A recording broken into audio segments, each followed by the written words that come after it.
질의에 앞서서 권익위 숨진 그 김 국장님을 애도하고 다시 한번 유족께 깊은 위로의 말씀을 드립니다.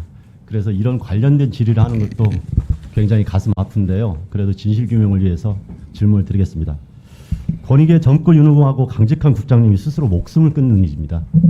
사람이 죽은 일입니다. 고인은 권익위의 김 여사 사건 종결 처리와 관련해서 조사 책임자로서 심각한 정신적 고통이 있었다는 심경을 토로했고요. 관련돼서 지인들을 통해 가지고 권익위가 실망을 드린 거 죄송하다, 심리적으로 힘들다, 권익위 수뇌부에서 김 여사 명품 가방 사건을 존경하도록 밀어붙였다. 그리고 내 생각은 달랐지만 반대할 수 없었다. 이런 마음을 표시한 거 들어보셨습니까? 예, 그것은 직접 저희가 보고받은 바는 없습니다. 그렇지만 이런 이야기가 계속 나왔던 거는 확인하셨죠? 오늘 저는 처음 말씀 듣습니다. 처음 듣는 말이 됩니까? 이게 지금 국민들이 다 아는 건데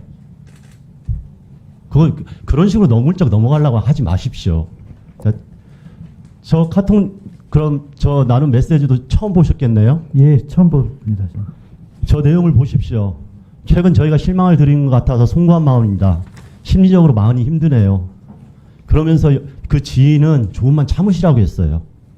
그러면서 땡땡땡으로 이렇게 돼 있지만 여기 이 지인은 원래 청년 관련해 가지고 예전에 내부직 고발자로 유명하신 분입니다. 본인이 다 이야기를 했기 때문에 다시 실명을 거론하겠습니다. 이지문 위원장님이시죠.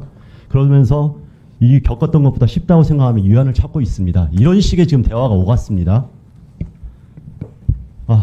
그런데 위원장님은 고인이 사망에 이르기까지 어떤 일이 있었는지 조사가 필요하다는 우리 의견들에 대해서 순직 처리 과정에서 고인의 업무 과정이나 스트레스에 대해서 조사할 예정이라고만, 그것도 직접 조사가 아니라 이번에 순직 과정에서 그 조사할 거라고 이런 식으로 말씀하셨죠. 예. 그리고 현재로서는 자체 조사는 시급한 일이 아니라고 말씀하셨죠. 예. 지금 현재로서는 특히 고인의 유족께서도 그걸 원하지 않고 네네. 있습니다. 그리고 위원장님께서는 김건희 씨 관련해서 의결권이 없는 실무자에게 외압을 가하는 것은 있을 수 없는 일이다. 예. 이렇게 또 말씀하셨죠. 그런 입장입니다. 예. 자, 그러면 위원장님, 고인의 죽음이 단순한 업무 과중이나 스트레스로 인한 사망이라고 보시는 겁니까?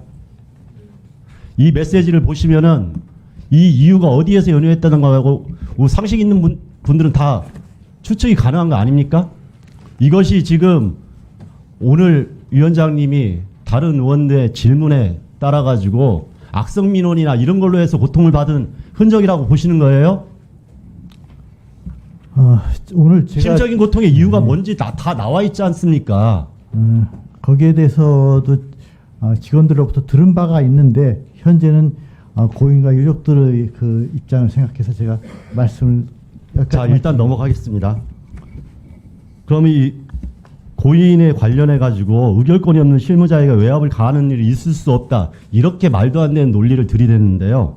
고인은 이 사안을 담당한 실무 책임자입니다. 맞죠? 뭐 그렇게 말씀드릴 네. 수 있습니다. 고인이 지인들과 나눈 대화에서도 나타났듯이 이 명품배 사건의 심각성을 느끼고 청탁 금지법 관련 규정과 그동안의 권익위의 행위에 대한 자괴감이 굉장히 심적인 고통의 원인이라고 이야기하고 있는 거 맞죠? 제가 본 보도에 얼핏 저런 내용이 있었는데 그것은 아마 헬기 사건 직후에 저런 대화가 헬기 사건까지 포함한 일련의 과정이라고 보시는 게 합리적인 추론입니다. 네네, 그건 부정하지 않겠습니다. 네, 그럼에도 불구하고 수뇌부는 정당한 의견을 무시하고 직무 연관성이 없고 처벌 규정도 없다고 하면서 종결 처리한 게 마지막 결론이었습니다. 그리고 이런 말도 안 되는 과정이 지속됐기 때문에 고의적인 심리적인 압박과 심적 고통이 극에 달했다고 하는 게 대부분 국민들의 판단이고요.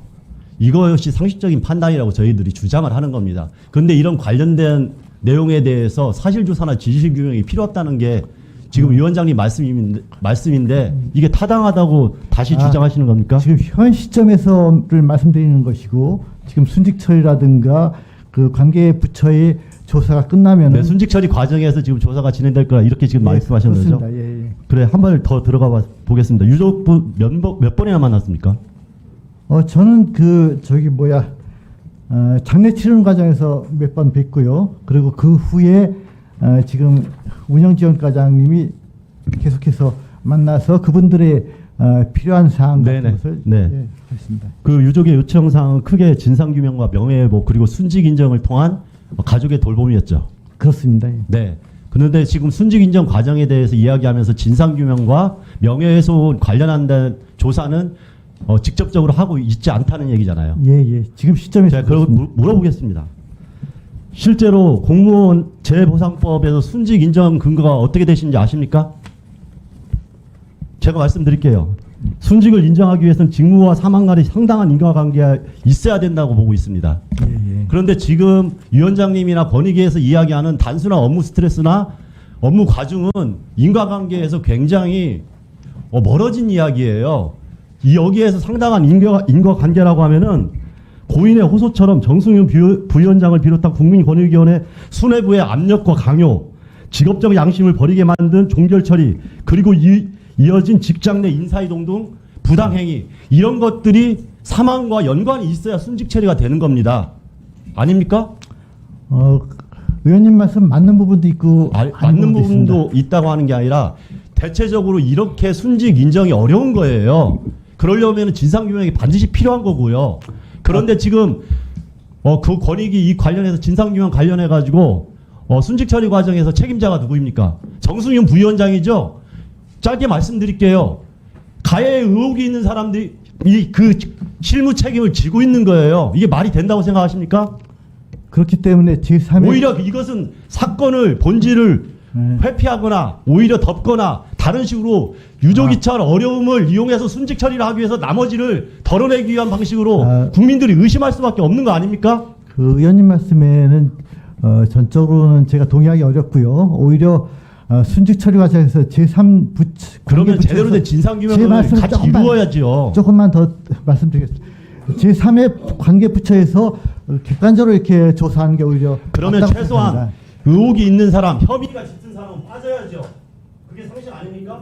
그분들은 지금 조사에 관여하지는 않고 있습니다. 도 마찬가지로 회피에 관련된 그런 기본적인 상식도 안 지키고 오히려 이게 2차 가해가 된다는 생각 안 해보셨어요? 지금 고인이 정승윤 부위원장이 본인의 순직 처리 과정에 실무 지원 책임자가 되는 것을 원한다고 생각하시는 거예요? 아니 지금은 아시다시피 사무처장이 바뀌셨고 지금 박종민 사무처장님이 그쪽 그 운영지원과를 지휘하고 있습니다. 그렇게 말씀을 하셨잖아요. 순직 처리 과정에 대해서 책임 있게 마무리를 하고 사의를 표한다고. 네, 그 본인이 그렇게 얘기하셨는데 어쨌든 위원장님으로서 최소한의 양심이 있다고 하면 그러지 못하게 막아야 되는 거 아닙니까? 자, 마무리해 주세요. 막은 이유가 의원님. 어찌 보면 예. 사무처장의 변경 그게 알겠습니다. 다음 다시 예. 질문 드리겠는데 예. 이런 과정은 자, 고인과 자. 유족 그리고 동료에 대한 2차 고용이고 2차 가해라고 저는 생각합니다. 자, 권익위원장님, 사무처장이 교체가 되었죠? 예예. 예. 그럼 그래서 그 예. 유족의 지원 전담반 그리고 유족의 지원에 관해서는 현재 박종민 사무처장님이 그 지휘를 하고 계십니다. 예, 알겠습니다.